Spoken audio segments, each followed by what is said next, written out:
And I'm a wellness coach over here at Blessing. I've been with the company since January, so I'm coming up on a year. Um, I do a lot of Be Well at Work stuff, and I do help with a lot of screenings and whatnot. But today I'm going to be presenting a sleep presentation with you guys. So I will go ahead and share my screen with you so you can see it.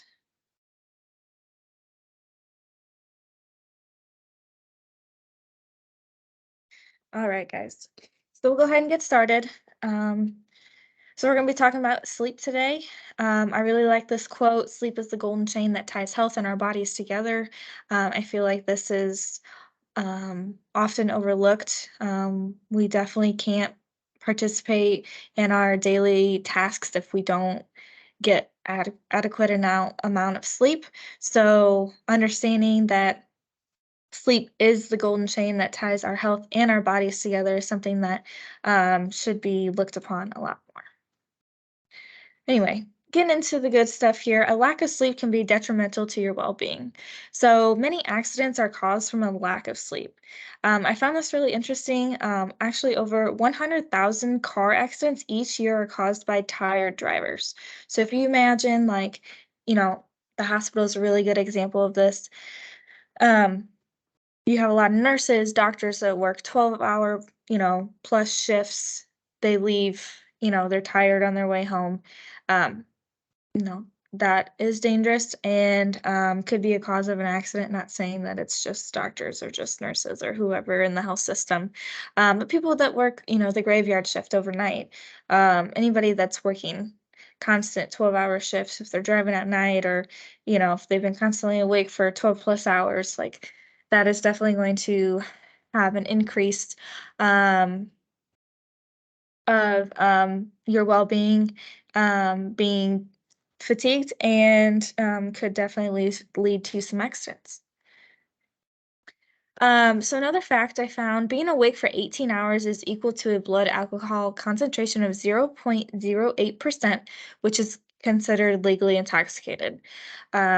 So if you can imagine, you've been awake for 18 hours, you're starting to feel kind of drowsy, kind of um, almost slap happy sometimes.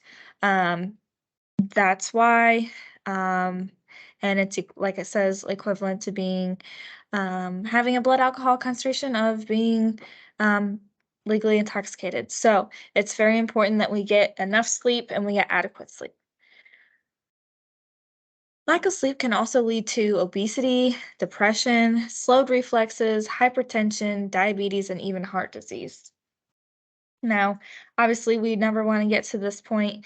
Um, so this is a good resource for you to have the knowledge of sleep and how to get it. So moving on, a little snippet from the CDC here. It just lists the age groups on the left and then the recommended hours of sleep per day. So newborn, if you've ever been around a newborn, they constantly sleep 14 to 17 hours a day, including naps. That's the normal.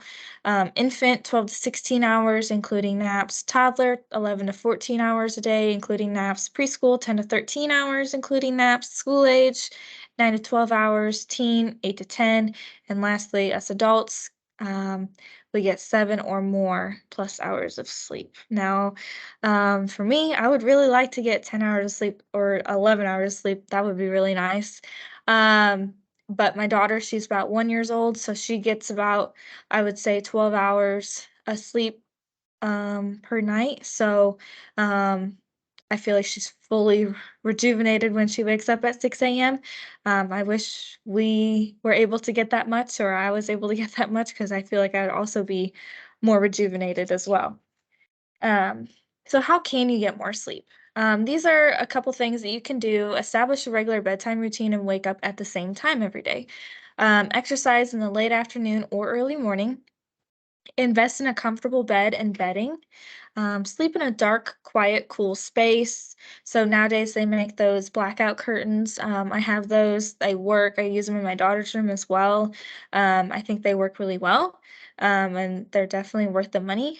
turn off electronics at least 30 minutes prior to sleep, your phone, um, TV, um, your tablets, anything like that.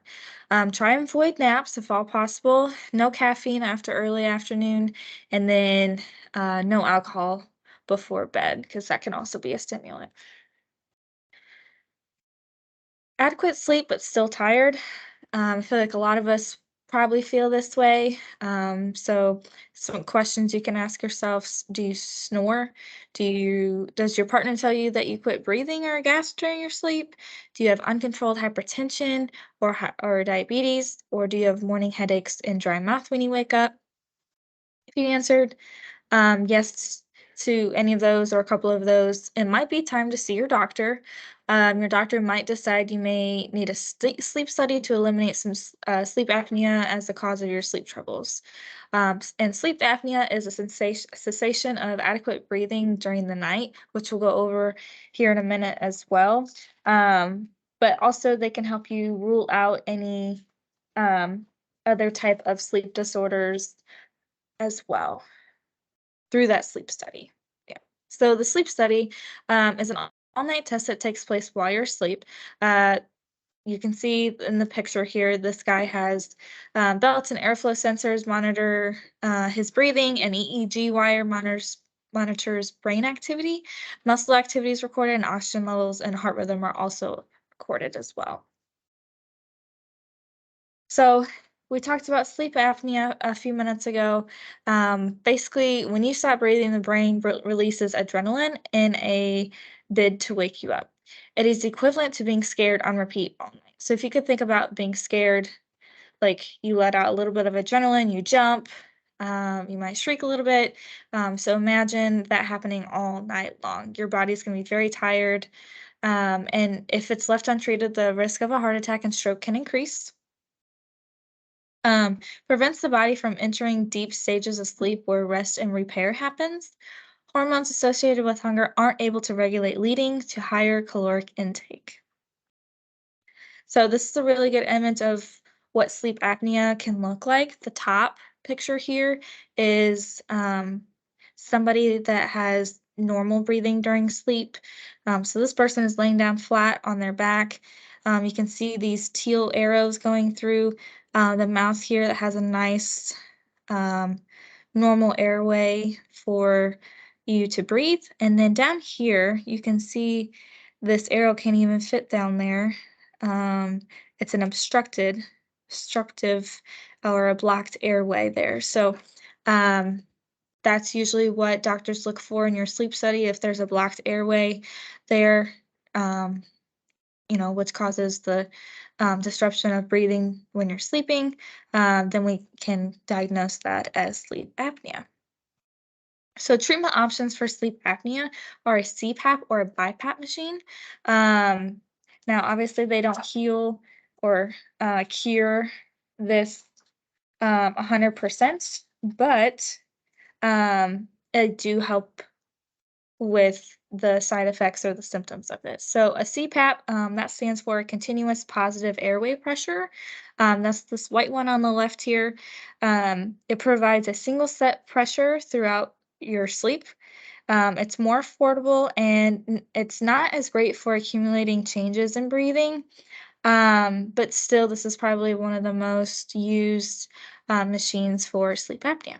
And then on the right there, it's called a BiPAP. So a BiPAP is a bi-level positive airway pressure, and it has two distinct pressure settings for when you inhale and for when you exhale.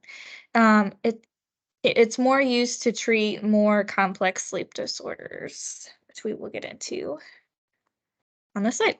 So you've probably heard of a lot of these disorders, but I'm just going to quickly go over them. But this is something that during that sleep study that a doctor might also be looking for. Okay, so insomnia, I'm sure you've heard of that word before. Basically, is the difficulty of falling or staying asleep. Um, Next, sleep hypoventilation, breathing that is too slow or shallow when you are asleep. Restless leg syndrome, unpleasant urges to move legs while at rest or at sleep, bruxism, teeth grinding, clenching, jaw clenching, um, anything like that while you're asleep. Narcolepsy, this is a neurological disorder caused by the brain's inability to regulate regular sleep. Sleepwalking or talking, walking or performing complex behaviors while you're at sleep. Most time you're probably not going to remember sleepwalking or talking. Um, so that can be a little scary if you wake up in your kitchen and you're like, how did I get down here? Well, that's something that they're also going to look for in a sleep study. And lastly, night terrors. So with a nightmare, you usually will probably wake up from that nightmare, probably short of breath, like, oh my God, that was freaky, or, you know, thank goodness it was a dream. Well, night terrors, it's pretty much a bad dream, but you remain asleep and you don't recall the dream most of the time. So those are some more um, sleep disorders that a physician will look into or sleep specialists will look into while doing a sleep study to help you get some better sleep. So last slide here, some main takeaways from today's presentation. Um, Benefits of adequate sleep: reduce the chances of getting sick, maintain healthy weight, lower risk of serious health issues, reduce stress and improve mood. Think more clearly for life's tasks, improve mood, can help your relationships, and reduce the risk of accidents, which is very important. Sleep requirements: teens, 8 to 10 hours, adults, 7+ hours a night. Complications of undersleeping. It affects your mood severely, affects your performance, affects your health, and severe sleep deprivation can even increase risk of age-related mortality. To improve sleep, we talked about this. We want to establish a bedtime routine, and even helps if you wake up at the same time every day. Avoid stimulants such as alcohol, smoking, um, caffeine, 6 hours before bed. Get some good exercise in throughout the day. Avoid large meals before bed, and invest in a relaxing sleep environment. I feel like that's really important. That's often overlooked.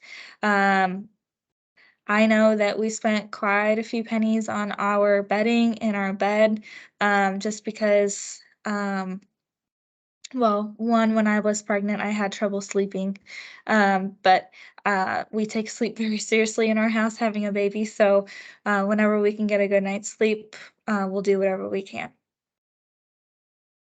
I hope that this was a good presentation for you guys and you guys got something out of it.